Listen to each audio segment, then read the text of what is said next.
Beef നിരോധനത്തെ പിന്തുണച്ച സുരേഷ് ഗോപി ഗോവധ നിരോധനം കേരളത്തിൽ നിയമമായാൽ ഒരു പൌരൻ എന്ന നിലയിൽ അത് അനുസരിക്കുമെന്ന് സുരേഷ് ഗോപി പറഞ്ഞു. ഞാനൊരു പൌരനെന്ന നിലയ്ക്ക് നിയമം എന്താണോ അനുശാസിക്കുന്നത് അത് ഞാൻ അനുസരിക്കും. അല്ല, അതൊന്നും എനിക്കറിയത്തില്ല. നടപ്പിലാക്കിയാൽ അനുസരിക്കും. അല്ലെങ്കിലും ഞങ്ങളാരും കഴിക്കാറില്ല. ഞങ്ങളുടെ വീട്ടിൽ ഇത് കേറ്റാറുമില്ല.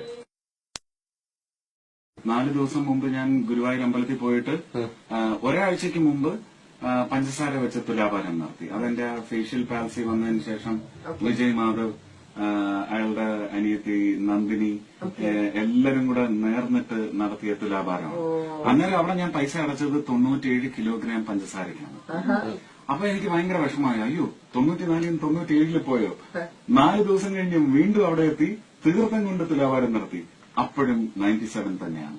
ഈ 94 കുറച്ച് താഴണമല്ലോ, അതുകൊണ്ട് കുറച്ച് കൂടുതലാവുമല്ലോ എന്തായാലും എന്ന് പറഞ്ഞില്ല. അത് അവര് ചിലപ്പം സുരേഷ് ഗോപിയല്ലേ വിഷമിപ്പിക്കേണ്ടെന്ന് വിചാരിച്ച് 97 ആയിട്ട് പറഞ്ഞതാണെങ്കിൽ, അപ്പൊ ഈ ഒരു ഗ്രോത്ത് എന്ന് പറയുന്നത് ഈ നവംബർ 5 ഒരു ഷോയ്ക്ക് വേണ്ടി സൂറിക്കിൽ പോയിട്ട് അവിടെ ബീഫും പോർക്കും മാത്രമേ ഉള്ളൂ.